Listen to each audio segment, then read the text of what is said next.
আসসালামু আলাইকুম রহমতুল্লাহি ওয়া বারাকাতুহু। সম্মানিত দর্শকগণ, আপনারা কেমন আছেন? আশা করি ভালো আছেন। আলহামদুলিল্লাহ, আপনাদের দোয়ায় আমিও ভালো আছি। তো আজকে আপনাদের জন্য ডিমের উপরে নকশা লিখে শত্রুকে ধ্বংস বরবাদ করার আমল নিয়ে উপস্থিত হয়েছি। তো যারা ভিডিওটা দেখতেছেন, তদবিরের অনুমতি পাওয়ার জন্য আপনাদের কি করতে হবে? ভিডিওটিতে একটা লাইক করে দিবেন, শেয়ার করে দিবেন অন্য ভাইদের উপকারের জন্য। হ্যাঁ, আর অনুমতি পেলেই হবে না, ভিডিওটা মনোযোগ সহকারে দেখতে হবে। আর ভালো লাগলে চ্যানেলটা সাবস্ক্রাইব করে দিবেন। সাবস্ক্রাইব করলে আমার ভিডিওগুলো আপনার কাছে গিয়ে শো করবে যখন ভিডিও ছাড়ি। তো এই কয়টা কাজ করলে আপনার তদবিরের অনুমতি পেয়ে যাবেন। আর মনোযোগ সহকারে ভিডিওর নিয়ম কানুন জেনে কাজ করবেন, ইনশাল্লাহ কাজ হবে।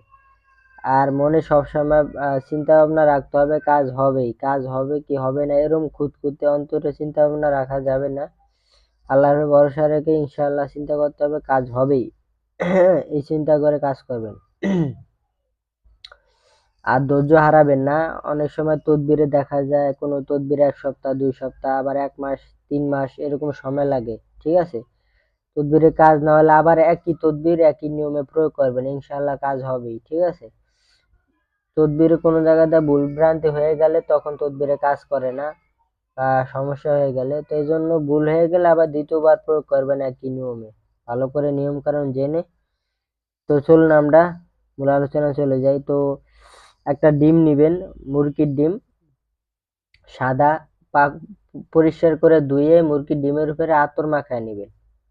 আতর মাখানোর পরে শনিবার দিন যখন সূর্য উঠবে জায়নামাজে বসে রুমে ভিতরে কামরার ভিতরে বসে জায়নামাজে পাক পবিত্র হয়ে সামনে আগরবাতি এবং মোমবাতি জ্বালাবেন।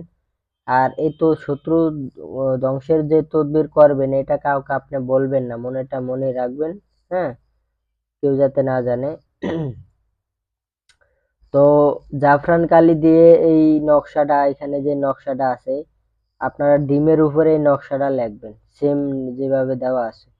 ডিমের উপরে লেখার পরে 2 সাইডে লিখতে হবে, ডিমের এক পাশে এবং আরেক পাশে ছোট করে লিখবেন 2 সাইডে। ঠিক আছে? আর এই নকশার নিচে শত্রুর নাম লিখবেন। ঠিক আছে? এই যে এখানে দেওয়া আছে। শত্রু যদি আপনার ছেলে হয় তাহলে এই পাশে শত্রুর নাম, পরে ছেলের নাম এই পাশে। শত্রু যদি ছেলে হয় ছেলের নাম, মাঝখানে বিন লিখবেন, বর্ষা বিন অবিন, পরে ছেলের বাবার নাম। আর শত্রু যদি মেয়ে হয়ে থাকে তাহলে মেয়ের নাম, পরে মাঝখানে বিনতে লিখবেন, বর্ষা বি ন তয়কারেতে বিনতে লিখবেন, পরে মেয়ের মার নাম লিখবেন। দুই পাশে ডিমের 2 সাইডে নকশাটা জাফরান কালি দিয়ে লিখবেন। এক পদের কলম পাওয়া যায় নকশা লেখার, এখন নতুন বাইর হয়েছে, এগুলোর ভিতরে কালি ভরে জাফরান কালি আপনারা এই নকশাটা লিখবেন ডিমের 2 সাইডে। ঠিক আছে? তো লেখার পরে এইটা কি করবেন আপনারা, পাক সাপ মাটির নিচে, মানে যে জায়গা পবিত্র জায়গা এমন জায়গায় আপনারা ডিমটা পুঁতে দিবেন। ঠিক আছে? যে জায়গায় মানুষের সচরাচর কোনো সময় যায় না। হ্যাঁ, বা শত্রুর বাড়ির আশেপাশে এটা পুঁতে দিবেন, তাহলেই দেখবেন ইনশাআল্লাহ শত্রু ধ্বংস হয়ে যাবে, বরবাদ হয়ে যাবে। হ্যাঁ, শত্রু আস্তে আস্তে তার অবনতির দিকে যেতে থাকবে।